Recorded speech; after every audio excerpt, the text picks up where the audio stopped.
So, mutations in the DNA, therefore, can change the output protein. Now, obviously, the mutation is random. And so the changes in the protein, in the final product for the protein, would be different. Maybe if we continue with the theme of hemoglobin, maybe there is a mutation that would make the protein more absorbent to oxygen.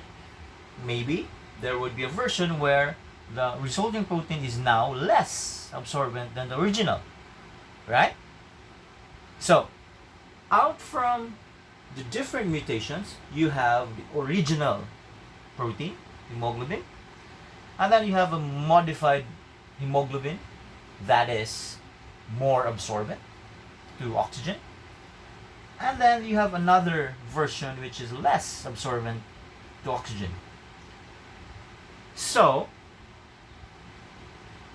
in the case of the people of Tibet, because their country is at such a high elevation, and the the air is thinner, the oxygen content is thinner.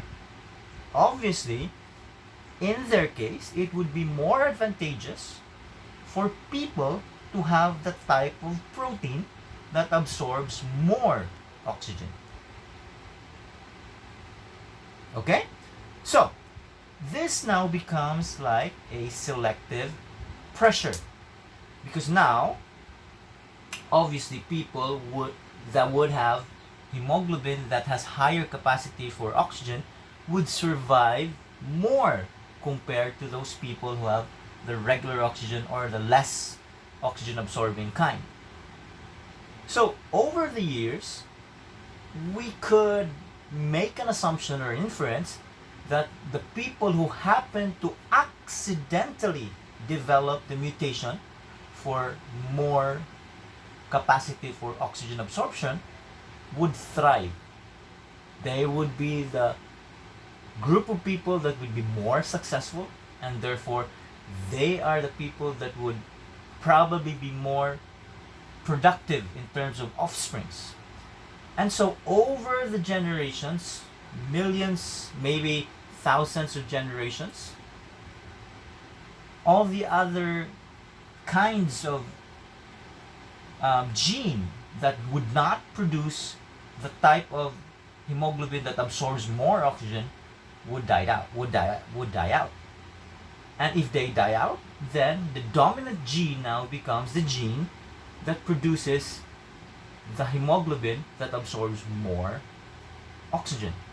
And so now, if you get a random person from Tibet, I mean a local one that have been born and grew up there, and you take a random person from the Philippines and then you test their blood, the blood's capacity to absorb more oxygen, then you can bet that the Filipino would have less capacity for oxygen, while the person from Tibet would absorb more. And that's how evolution works. It's not magic, it's not intentional. It's just a series of change, and it just so happened that there is a pressure to select for what change happened to be advantageous. Okay? So that is how we connect your module 2 concepts to module 3. Because now module 3 is evolution. So now you can